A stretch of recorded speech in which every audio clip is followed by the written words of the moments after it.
Igreja Batista Missionária Internacional apresenta Oásis do Deus Vivo. Paz a todos vocês que nos assistem nesta hora, os internautas, você que está ligado, você que está aí sedento por ouvir uma palavra de Deus. Nós temos uma palavra do Senhor ao seu coração nesta hora.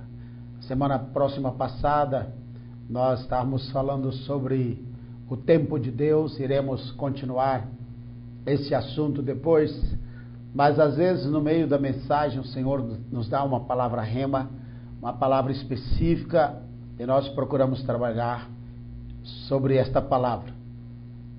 Nós sabemos que às vezes você que está do outro lado, você está orando, pedindo a Deus uma revelação, uma direção para a sua vida. E nós do lado de cá também, para que este programa seja bem sucedido, nós clamamos a Deus, buscamos ao Senhor para que você seja tocado, para que você seja orientado, dirigido, abençoado, levantado, exortado, no sentido de erguido. Então, eu gostaria de dar uma pequena palavra a você, que quem sabe está confuso, você que está desapontado e você está um pouco perdido na vida cristã, especialmente em relação à fé em Deus. Eu gostaria de dar uma palavra hoje com o tema provação versus semeadura.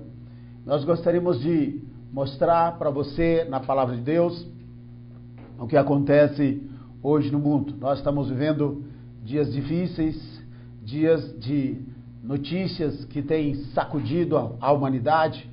As pessoas não dormem direito, não comem direito. Elas estão preocupadas porque se elas sabem que é assim agora e quanto mais no futuro. Então nós estamos vendo que a situação está piorando a cada dia mais. A cada dia mais o coração do homem se endurece em relação a Deus, a maldade, a iniquidade. E nós vemos as portas do mal, as portas sendo abertas, digo, para o mal. E o inimigo não tem perdido a sua oportunidade. Ele tem vindo com tudo sobre o homem e tem destruído, trazido sofrimento, dor, angústia, desespero e morte. A Bíblia diz que alguns que sofrem, eles estão sofrendo e às vezes você fica perguntando: por que eu estou sofrendo? O que eu fiz para sofrer? Eu gostaria de ler alguns textos para você na Bíblia. Eu vou citar esses versículos, você pode anotá-los e investigá-los, examiná-los mais tarde. A Bíblia diz que Isaías 53, verso 11 e 12 diz o seguinte: ele, isso é, o Messias, verá o fruto do trabalho da sua alma e ficará satisfeito. Com o seu conhecimento, o meu servo, o justo, justificará a muitos, porque as iniquidades deles levará sobre si. Por isso, lhe darei a parte de muitos, e com os poderosos repartirá ele o despojo. Porquanto derramou a sua alma na morte, e foi contado com os transgressores, mas ele levou sobre si o pecado de muitos, e intercede pelos transgressores.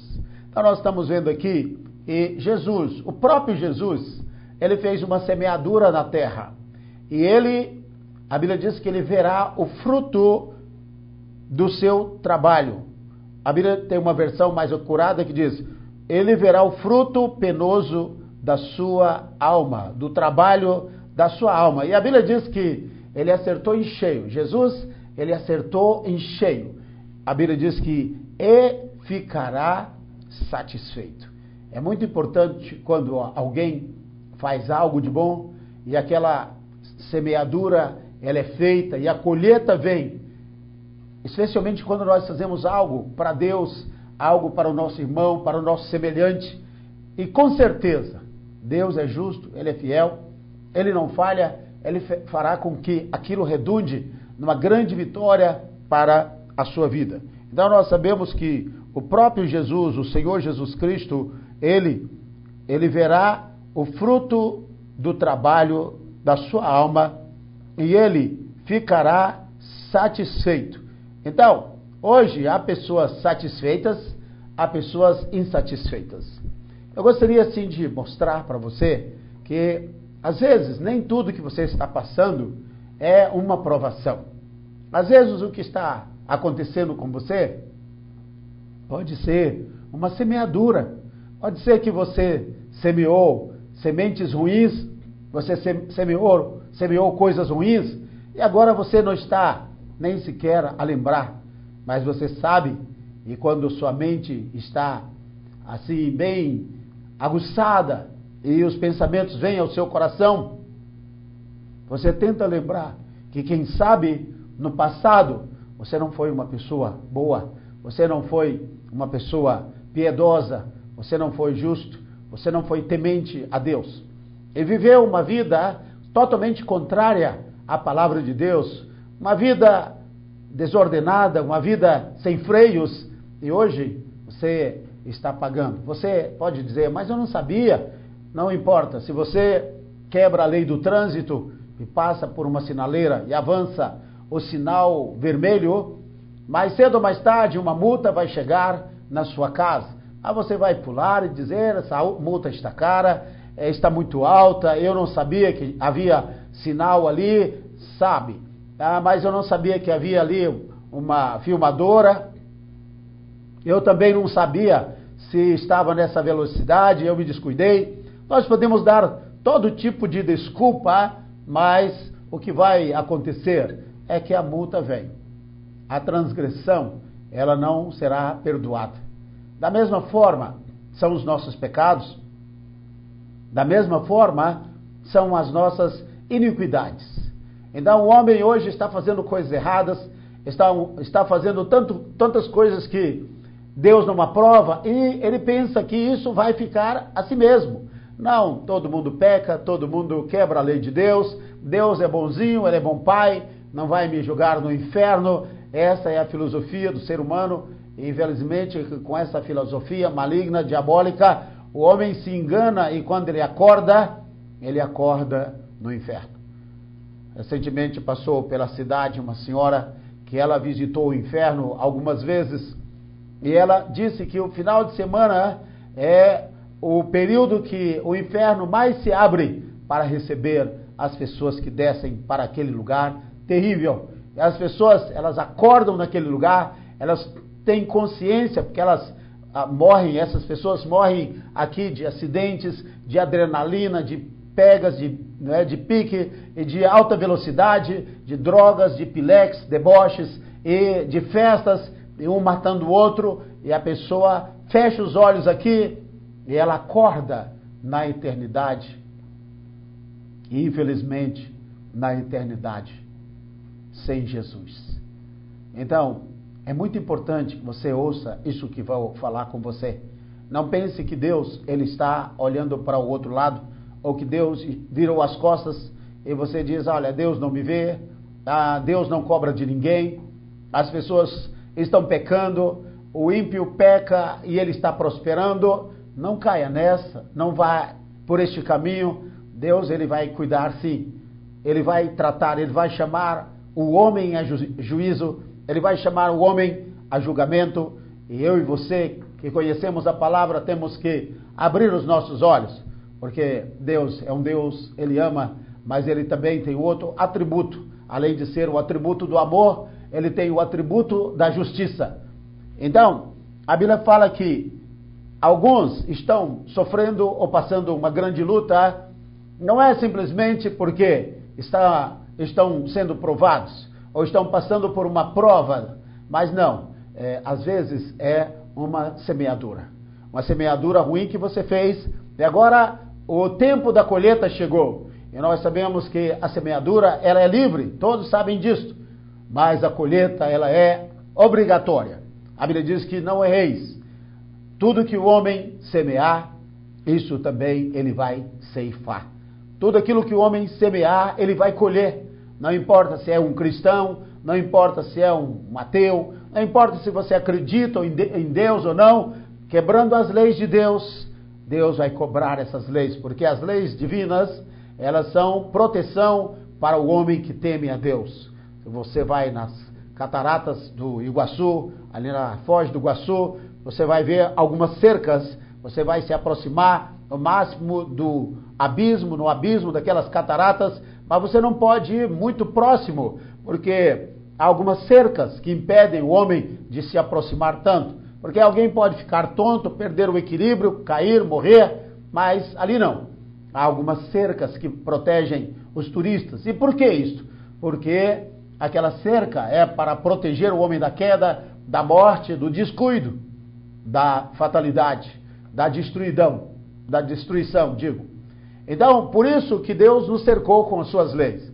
Às vezes nós nos importunamos, nos sentimos importunados, dizendo, olha, por que Deus nos quer que eu não faça isso, por esse mandamento de não fazer isso ou aquilo? Mas uma coisa eu quero te dizer, Deus, Ele colocou os seus mandamentos para nos proteger, para proteger a nossa alma, para que a nossa alma não vá para o inferno, para que eu e você não caia no abismo da condenação. E quando o homem quebra esta barreira da proteção, o que acontece? Ele vai pagar o preço da rebeldia, ele vai pagar o preço do pecado. E a Bíblia é bem clara, ela diz o seguinte, o salário do pecado é a morte. Então, o salário do pecado é a morte. Então você tem que pedir a Deus, se você está passando por uma luta, está passando por uma dificuldade, você tem que pedir ao Espírito Santo de Deus, Senhor, o que está acontecendo comigo? Eu vou te dar algumas linhas para que você possa entender o que você faz se for realmente uma prova, uma dificuldade, porque pode ser uma tribulação, essa tribulação que você está enfrentando pode ser por causa do amor de Cristo, por causa do amor ao Evangelho, isso pode ser uma perseguição, uma prova, e também pode ser uma outra coisa, pode ser uma colheita. Você semeou coisas ruins, você não pensou, e a semeadura, ela vem de palavras, ela vem de atitudes, ela é fruto de tudo aquilo que nós semeamos, até na nossa vida e na vida das pessoas. A Bíblia diz o seguinte, Caim, ele fez a sua colheita. Caim, certamente, ele estava sofrendo lá na terra de Nod, e ele foi pai de uma civilização maligna, diabólica, e a Bíblia diz que Caim, ele era do maligno. Por quê? Porque um dia o Caim escolheu abrir o seu coração para o diabo entrar. Na epístola de João diz que Caim era do maligno. Ele nem sempre foi, mas um dia ele determinou, eu abrirei o meu coração para o mal. E dizendo isso, fazendo isso, o diabo tomou posse da mente, do coração de Caim e fez com que ele fosse realmente um homem mau, um homem perverso e pai de uma geração que sucumbiu no dilúvio. A Bíblia diz que o Caim, ele matou o Abel por inveja, ele derramou o sangue do seu irmão. Aí a Bíblia diz que, pastor, mas eu não matei ninguém, eu não tirei a vida de ninguém, não derramei sangue de ninguém. É verdade? A Bíblia fala que o Abel, ele assassinou o seu irmão. A palavra ali é assassinou, ele assassinou o seu irmão por inveja, porque seu irmão era mais abençoado do que ele. E ele foi marcado e o Caim sofreu muito, ele pagou assim alto pelo seu pecado. E ele viu a geração futura, seus filhos, netos caírem em desgraça e ele não pôde fazer nada. Certamente deve ter morrido um homem angustiado, desesperado, oprimido, possesso, porque ele escolheu o caminho do mal. E ele viu todas aquelas misérias acontecendo na sua vida, na vida da sua família, mas ele já não importava mais, porque os outros também estavam colhendo. Mas como nós estávamos dizendo, pastor, eu não matei ninguém. Mas a Bíblia diz que quem odeia o seu irmão é um assassino. É muito fácil odiarmos pessoas que nos prejudicam. Eu conheço crentes, pessoas que andam com a Bíblia na mão e vivem a praticar o mal, especialmente a fazer coisas erradas, a prejudicar o seu irmão, a fazer coisas horríveis que nem o ímpio é capaz de fazer. Mas tem pessoas que carregam a Bíblia, que pregam o Evangelho, que dizem serem cristãs, que dizem ser servos e servas de Deus, ou até homens e mulheres de Deus, e que fazem coisas perversas com o seu semelhante. E aí vai gerar um ressentimento, vai nutrir o ódio, e nós temos que ficar livre dessas coisas. Nós temos que deixar, se você foi ofendido por alguém, alguém te fez mal, você não deve deixar o diabo entrar no seu coração usando o ódio como a ponte. É difícil, eu sei que é muito difícil, mas é melhor você ter um coração puro e você viver uma vida livre de tantas coisas do que você odiar o seu irmão, odiar o seu próximo, porque a Bíblia diz que aquele que odeia o seu irmão é homicida, que quer dizer assassino. A mesma coisa. Porque Jesus no Novo Testamento, ele não vê apenas olhar o ato, isso é, uma pessoa que rouba, uma pessoa que deseja o que é do próximo. Jesus não veio olhar a evidência externa, o ato consumado. A Bíblia diz que o Senhor disse assim: se você tiver no coração ódio contra o seu irmão, lá dentro você é um assassino. Se você realmente cobiça aquilo que não é seu, lá dentro você já pecou contra Deus. Então, a lei, ela procura as evidências, mas Jesus, ele vai lá no coração, antes que o pecado, ele tome forma e venha causar a destruição no mundo físico. Então, Caim, ele semeou, ele teve dias difíceis e ele pagou. E certamente se Caim estivesse chorando, dizendo: olha, eu estou sofrendo, Deus tenha misericórdia, eu sou um bom homem, um bom pai, um bom esposo, não sabemos se foi, mas ele poderia dizer diante de Deus da sua justiça, mas no fundo, Caim estava recebendo a sua colheita. Tudo que ele estava colhendo, ele havia semeado. A Bíblia diz que em Josué capítulo 9, 27, uma certa vez estávamos viajando por Israel, numa das nossas visitas à Terra Santa, e nós conhecemos um lugar chamado o Vale de Aijalon. E aquele Vale do Aijalon foi uma guerra travada, porque os gibeonitas, um povo que Deus disse para Josué: não faça aliança com este povo, porque eu já rejeitei este povo por causa da maldade, do sangue derramado, da idolatria, da feitiçaria. E até aqueles que estavam idosos, os velhos, especialmente aqueles que eram mais novos, eles seriam a próxima geração, e seriam muito piores do que aqueles que estavam. E Deus, ele é o Criador, ele é o Senhor, ele sabe o que faz, ele resolveu exterminar todos ali. E Josué foi dado a ele dizendo: não faça aliança com o povo desta terra. Os gibeonitas, por sua vez, espertos como eles eram, eles vestiram roupas velhas, colocaram sacos velhos, pães velhos, rotos nos sacos, e foram a Josué, dizendo: olha, nós viemos de muito longe, nós não somos desta terra, porque Deus, o vosso Deus, disse que vocês não deveriam fazer aliança com povos desta terra. Nós não somos daqui. Olha para esses pães, nossas roupas, olha os nossos animais. Nós viemos de longe, muitos dias de viagem, e nós viemos fazer aliança com vocês. E aquele homem de Deus chamado Josué, a Bíblia foi bem clara dizendo assim: e Josué não consultou a Deus a esse respeito.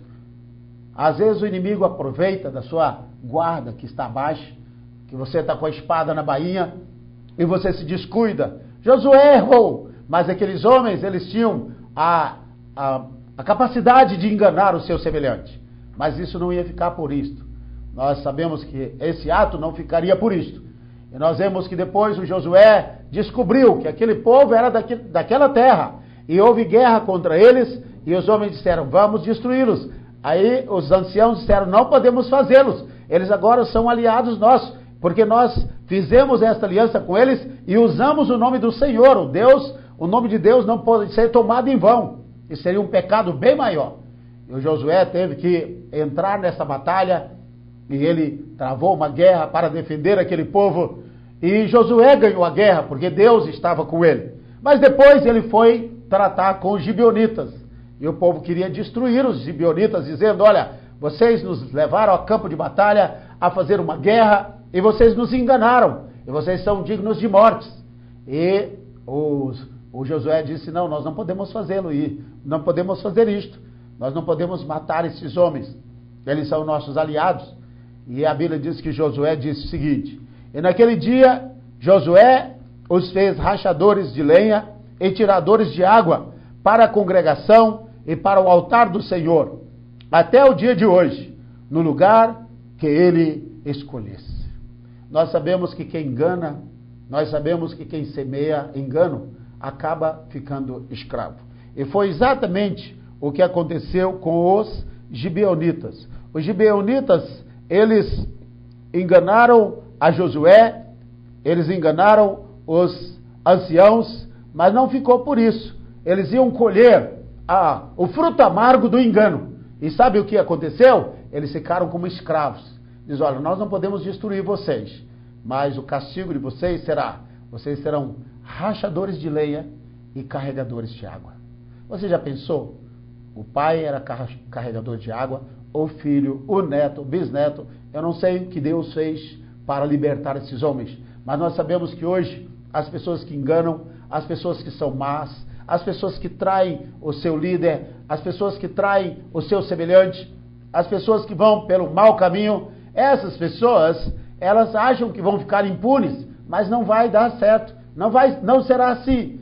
E aí vem a escravidão. Aí você está doente, você está mal, você não tem paz, você não dorme direito, você não tem insônia, porque você sabe, sua cabeça está cheia de pensamentos. Olha, eu agi mal, eu traí, eu fiz isto, eu pequei, eu enganei, eu ludibriei, não é verdade? Nós sabemos que quando isso acontece, não tem jeito, a colheita virá. E o homem, ele não quer colher, nós sabemos que o homem, ele não gosta de colher a sua semente, especialmente quando a semente é uma semente ruim, é um espinheiro, são os espinhos, mas não adianta. Lembre-se que a semeadura é livre, mas a colheita, ela é obrigatória. A Bíblia diz também que um homem chamado Adonias, ele era filho de Davi. Deus disse que Salomão reinaria. Mas o Adonias diz, eu sou bonito, eu sou simpático, eu faço o que eu quero, não estou debaixo da autoridade de ninguém, ninguém manda em mim. E a Bíblia diz que, olha o que aconteceu. E nunca seu pai o tinha contrariado, dizendo, porque fizeste assim? E era ele também muito formoso de parecer. E Agite o tivera depois de Absalão.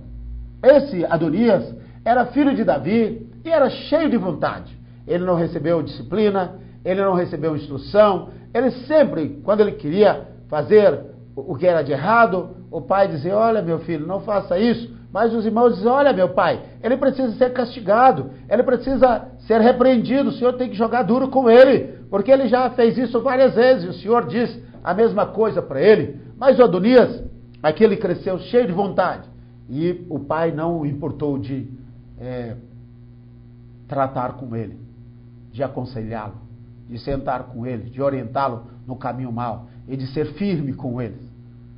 Mas o que acontece? Agora ele disse, eu vou reinar, meu pai está velho, ele não pode fazer nada contra mim, meu irmão Salomão é um garoto ainda, eu sou jovem, bonito, e eu tenho o direito de ter essa coroa na minha cabeça. E ele fez aquele culto, né, que nós vemos muitos cultos aí, eu chamo de o culto de Adonias.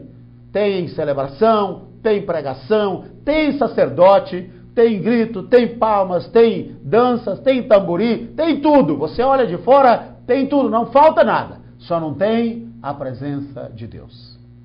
O tanto de culto que existe, que se faz aí, no nome do Senhor, que o Senhor nunca passou nem perto, é o culto de Adonias.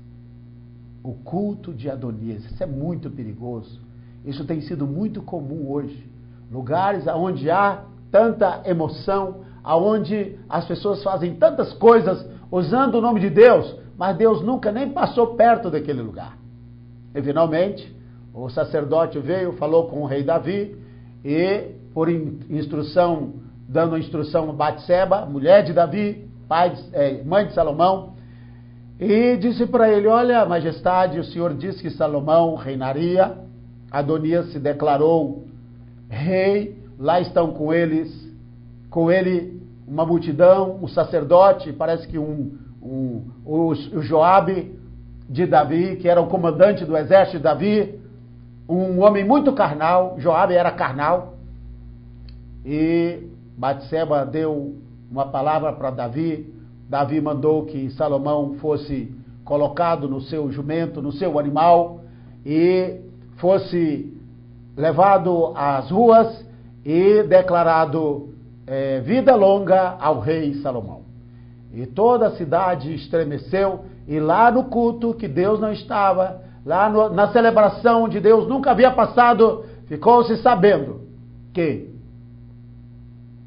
o Salomão era o rei.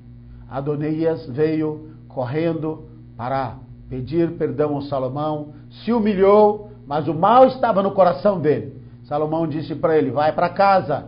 E em outras palavras, cuidado, não apronte mais, você já aprontou muito, você não tem regras, você não tem limites, cuidado. Mas como Adonias foi um homem que nunca obedeceu, nunca teve limites, ninguém disse não para ele, ele fazia tudo. Um dia ele foi pedir àquela mulher que tomava conta, uma jovem, uma virgem, que tomava conta de Davi, porque ele estava idoso, e ela ficava ali para tomar conta dele. Era uma jovem muito bonita, e o Adonias foi pedir a Batseba, mãe de Salomão, para que se casasse com ela. Ele não queria uma esposa, ele estava armando uma para Salomão, mas Salomão era muito sábio, ele tinha uma sabedoria divina muito grande, e nós sabemos que quando Batseba chegou para Salomão e disse, olha, por que você não concede a essa mulher, Abisag, para o seu irmão Adonias? Salomão, ele sacou rápido e disse, minha mãe, por que você não pede o trono para ele também? E finalmente o Salomão viu que aquele homem havia quebrado a sua ordenança, e ele que havia sido digno de morte, que já tinha semeadura o bastante para pagar com a vida, agora ele paga com a vida, porque a intenção do coração dele era má, e ele não conseguia conter a maldade do seu coração. Ele não conseguiu o seu alvo por um meio, e ele foi por outro, mas de uma forma tentando usar o engano, semeando o engano, a maldade, para adquirir o seu alvo, adquirir o seu propósito. E o Adonias, infelizmente, ele pagou caro, ele pagou com a vida. A Bíblia diz também que um comandante de Davi, que era inclusive, eu acredito que parente de Davi, esse homem, ele fez muita coisa errada. A Bíblia diz que uma certa vez ele matou a um homem justo chamado Abner, porque Davi estava querendo fazer uma aliança com a família de Saul, que já havia morrido, com os comandantes, e quando o Abner foi visitar a Davi, o Joabe o apunhalou pelas costas. E isso ficou mal para o Davi, porque as pessoas iriam dizer, olha, o Davi mandou chamar o Abner, ou o Abner veio fazer uma aliança com Davi, e certamente o Davi, de forma traiçoeira, manda matar o Abner. Mas o Davi chorou pela morte do Abner, e a Bíblia diz que Davi disse uma coisa seguinte, o que Davi depois, ouvindo, disse, inocente sou eu e o meu reino, para com o Senhor, para sempre, do sangue de Abner, filho de Ner, caia sobre a cabeça de Joabe e sobre toda a sua casa, ou a casa de seu pai, e nunca na casa de Joabe falte quem tenha fluxo, ou quem seja leproso, ou quem se atenha ao bordão, ou quem caia da espada, ou quem necessite de pão. Olha, Davi era um profeta de Deus. Ele disse, Joabe, olha, você já matou muita gente inocente, mas agora você derramou um sangue inocente que vai prejudicar o meu reino. Então, a sentença é o seguinte, uma maldição entrará. Nós sabemos que aquele pecado de Joabe já deu a legalidade para que o inimigo entrasse na vida dele. Mas o Davi, ele apenas deu a sentença, dizendo, olha, assim será. Olha que coisa horrível. Isso é, que na casa de Joabe, e nunca falte quem tenha fluxo, coisa horrível, não é?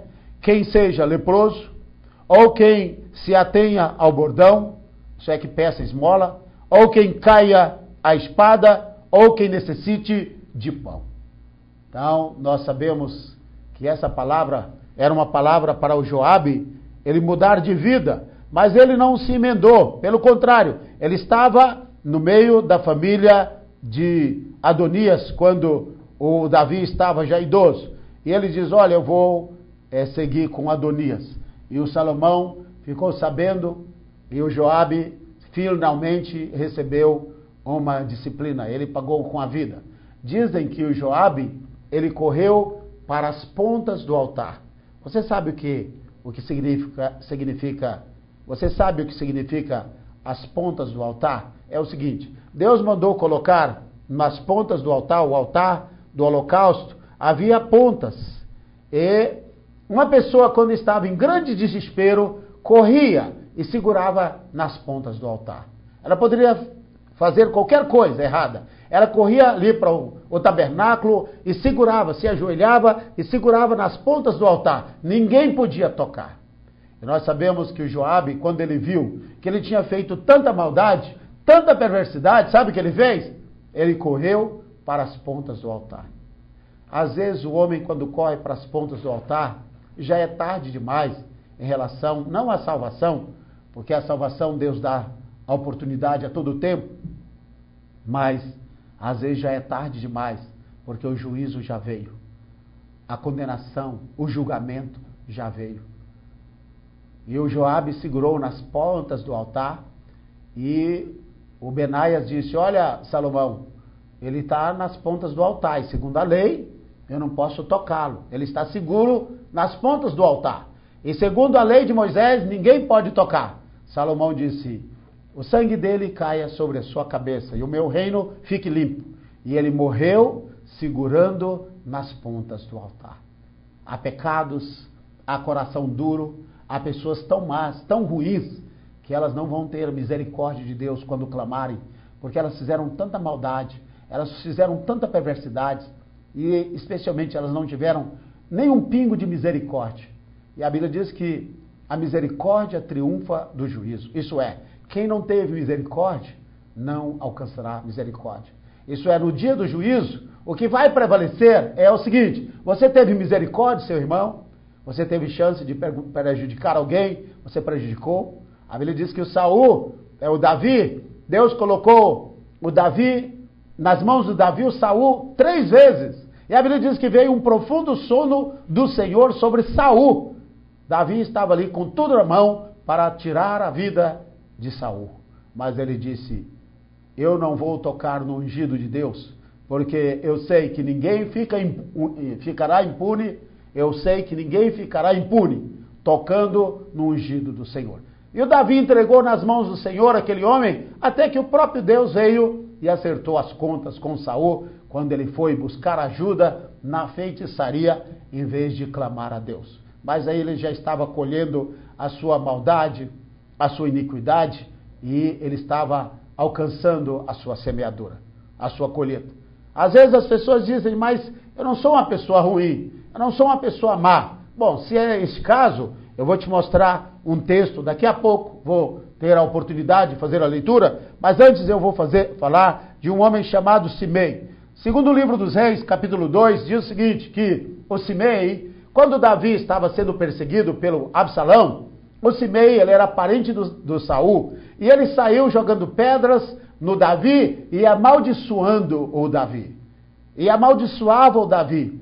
O primo de Davi, não sei se o Abisai, diz, olha, eu vou lá, majestade, e eu corto a cabeça deste homem e trago para o Senhor. Mas Davi disse, olha, se o Senhor está permitindo que ele me amaldiçoe, deixe ele me amaldiçoar. E Davi continuava de pés descalços, caminhando, e aquele homem acusando Davi de ter matado Saul e de ter roubado o trono de Saul, sabendo que foi Deus que removeu Saul do trono no tempo certo e colocou a Davi para reinar. E nós sabemos que o Simei, ele amaldiçoou a Davi, porque o Absalão, ele tinha roubado o coração do povo de Israel, ele agradava o povo de Israel, e ele aproveitou o momento de fraqueza de Davi, e ele roubou o coração daquele povo, dos habitantes, e ele fez um grande exército para lutar contra o seu próprio pai. Quantos estão lutando contra o seu pai na fé? Quantos estão lutando contra o seu pastor? Quantos estão lutando contra aquele que te batizou, aquele que te abençoou, aquele que te ungiu, e você acha que isso vai ficar por isso? Você não vai ficar impune. Se você está sendo vítima, se você está sendo, alguém está te prejudicando, se afasta. Você tem que se proteger se afastando. Mas eu conheço muitas pessoas que realmente já estão começando a colher, estão começando o seu momento da colheita. Nós vemos pastores sofrendo, pastores na miséria, pastores doentes, pastores com todo tipo de males, homens que deveriam estar orando pelas pessoas, estão passando apuros, desespero, e você olha, senta e examina, olha meu irmão, você tem colheita, você tem semeadura na sua vida, e isso aí são colheitas, e quando você faz isso, você tem que pedir a Deus misericórdia. Ó Pai, me ajude a colher até a última semente, e tenha misericórdia, porque essas colheitas elas voltam. O rebelde, ele é o que mais sofre, porque quando ele pensa que a sua semeadura acabou, ela começa a brotar de novo.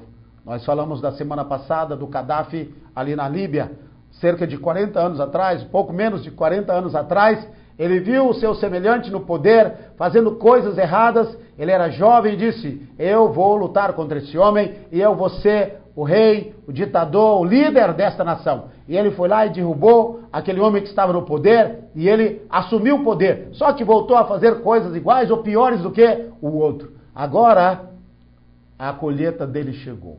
Lá estão os aliados na cola dele e certamente ele não vai escapar de forma alguma. E ele e a sua família vão ter um fim, certamente, não é? Que jamais ele esperaria. Por quê? Se passaram 40 anos, não aconteceu nada. Mas a semeadura da rebeldia, ela vai brotar. E vai apanhar o homem, a mulher, quem quer que seja, no momento que ele não espera.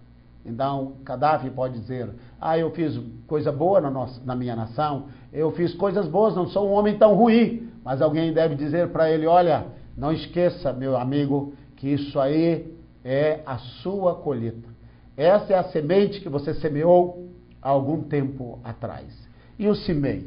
O Simei, nós sabemos que ele, um dia, foi para Salomão, depois da morte de Davi. Salomão disse, você é digno de morte, você é um homem que não tem vivido uma vida reta, você amaldiçoou meu pai, você é um perigo para a minha nação, porque se você acusou meu pai de tomar o seu trono, você é um conspirador contra a minha vida, e você não é a pessoa de confiança.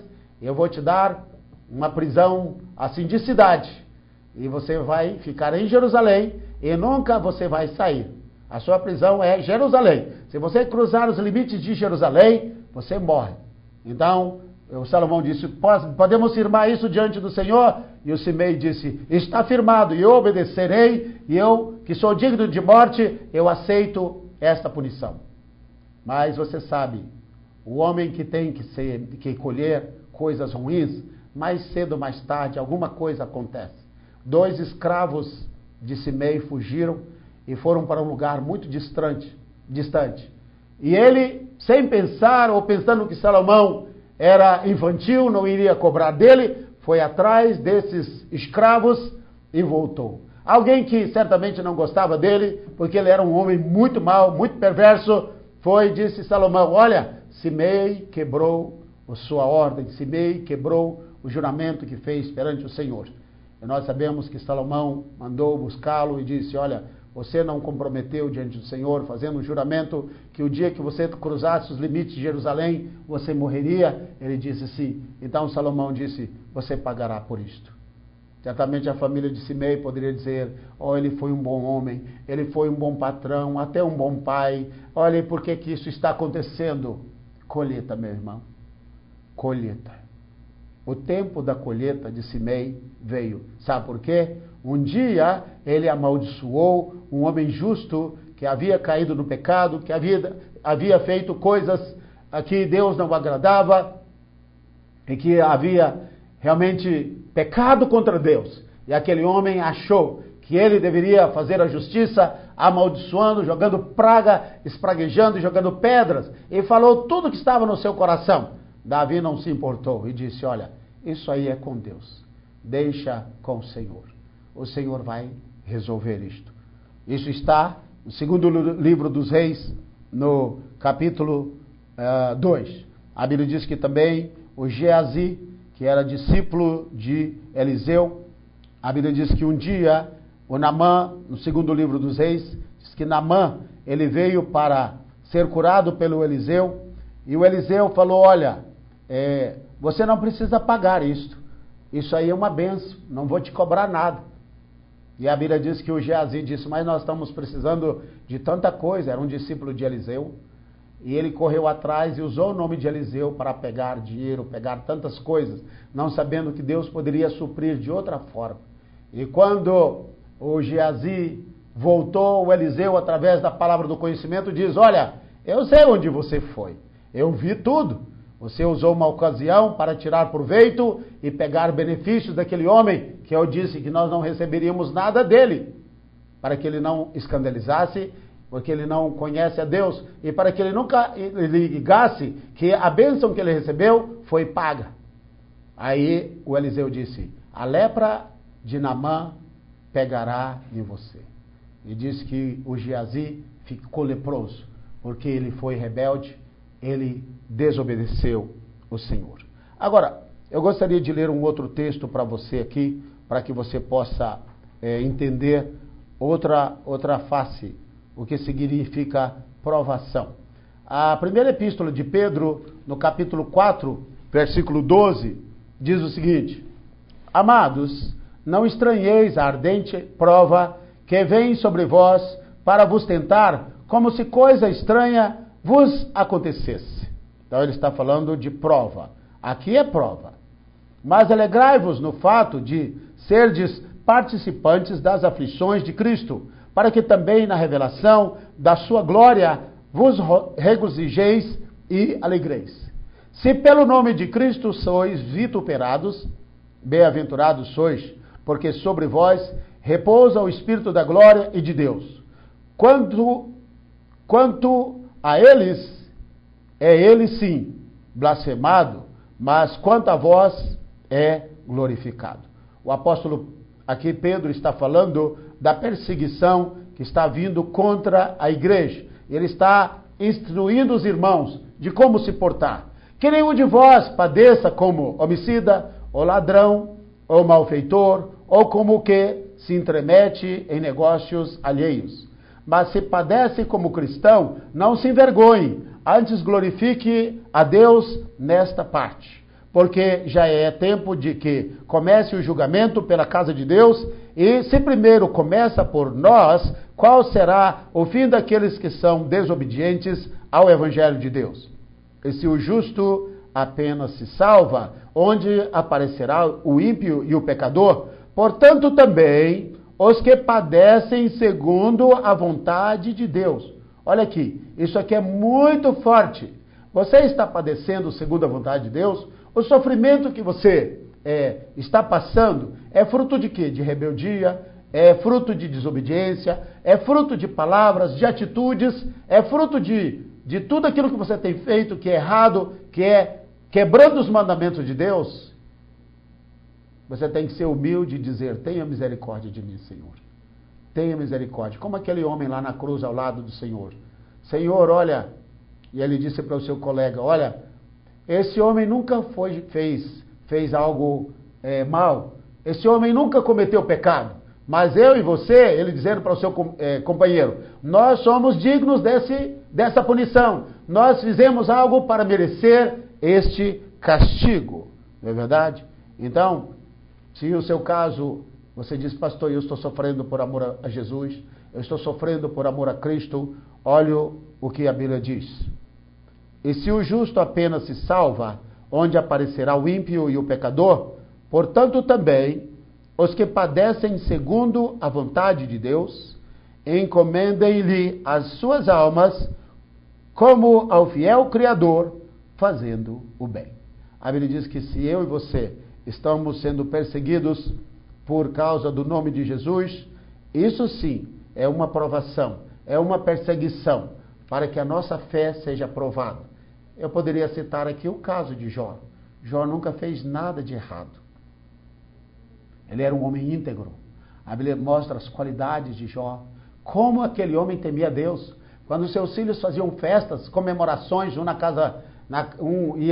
os seus irmãos iam para a casa de um deles, né, se reuniam na casa de um deles, o que acontecia? O Jó dizia, pode ser que os meus filhos tenham pecado contra Deus. Ele se levantava e fazia um sacrifício, uma oferta para Deus, dizendo, Senhor, perdoa os meus filhos, se porventura eles tenham blasfemado do teu nome. Então Jó era um homem justo, ele era um homem muito temente ao Senhor, ele era um homem muito temente a Deus.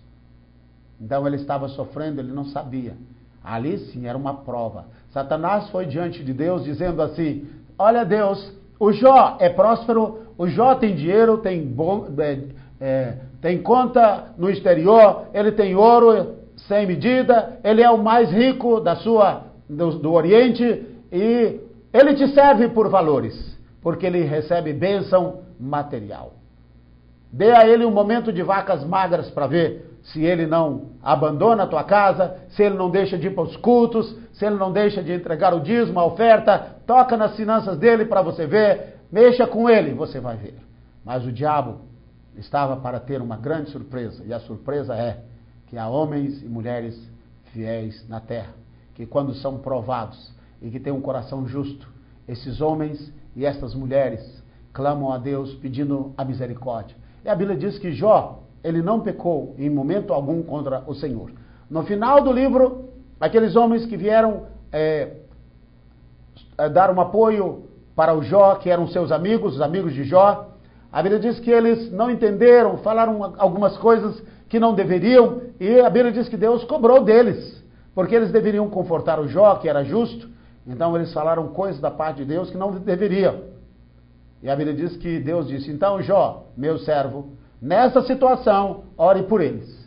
Então, se você não está em pecado, se você não está quebrando a lei de Deus, você pode continuar fazendo a obra do Senhor.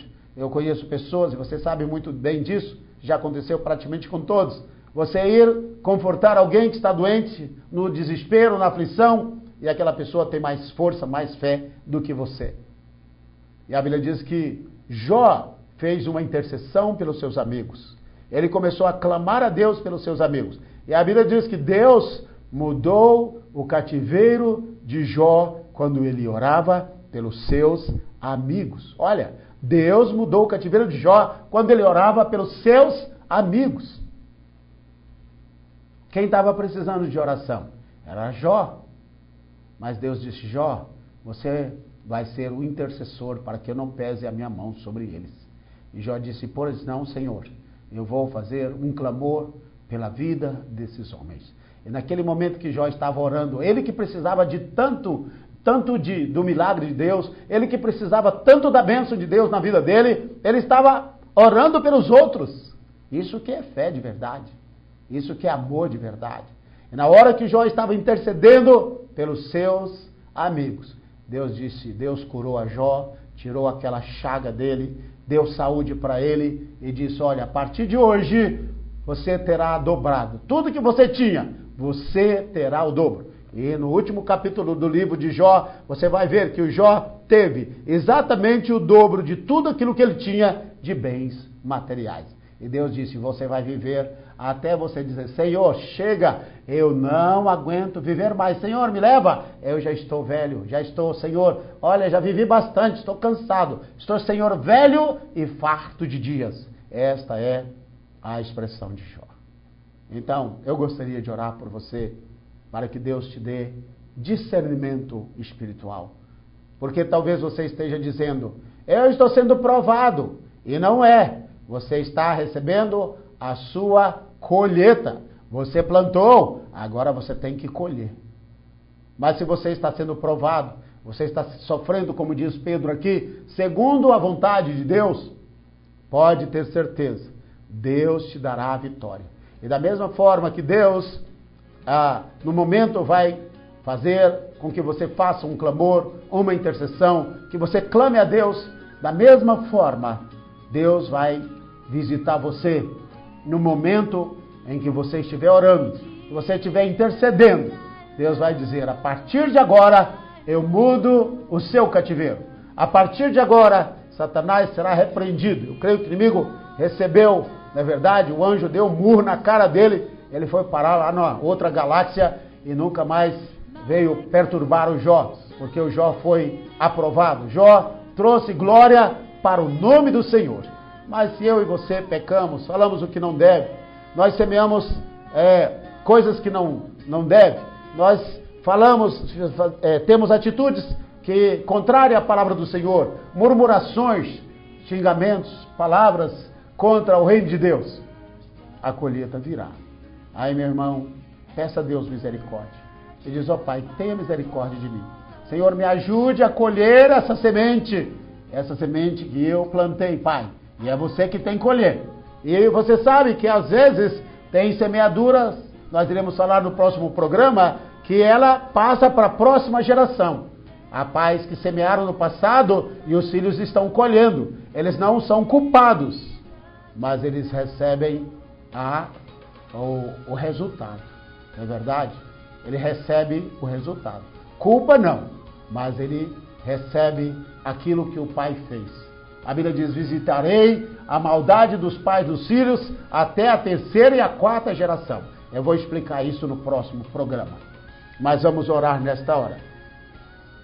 Pai, em nome de Jesus, nós pedimos a Ti que o Senhor tenha misericórdia daqueles, Pai, que precisam da Tua misericórdia.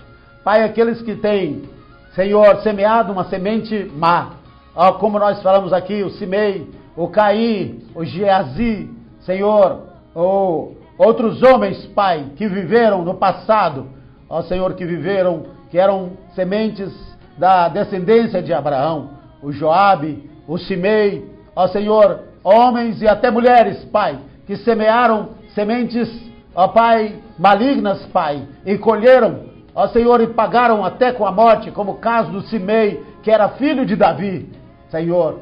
Mas, Senhor, repreenda agora no coração a maldade, o mal. Ó Senhor, a Bíblia diz que Caim era do maligno. Satanás entrou no coração dele. Ó Senhor, arranca a maldade, arranca todo o mal do coração dessa pessoa que só sabe fazer o mal. Essa pessoa que se diz cristã, que carrega a Bíblia, mas só sabe fazer o mal. Tem um coração mau, coração perverso, está cheio de ódio, de vingança. Desarma, arranca este mal deste coração, Pai, em nome de Jesus.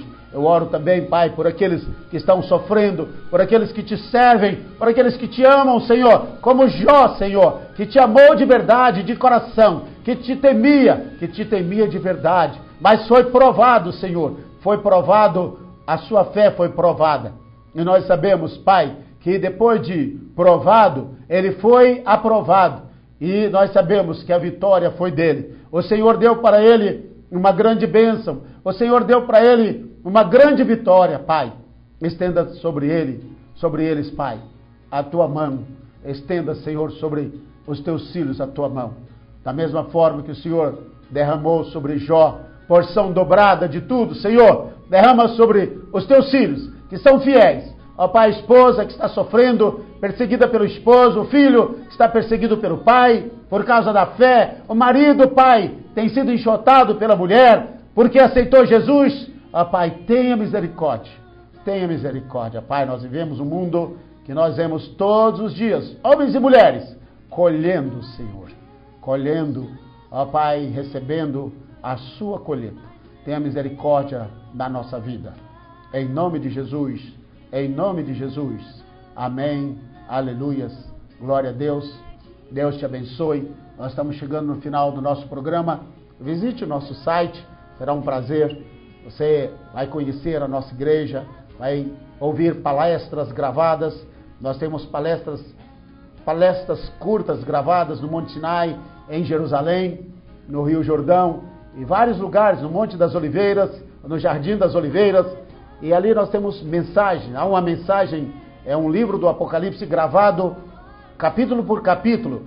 E você tem esse estudo disponível, ibm12.com.br. www.ibmi12.com.br. IBM12 de Igreja Batista Missionária Internacional. Igreja Batista Missionária Internacional. ibmi12.com.br. E vai ser um prazer, você vai estar ali ligado conosco.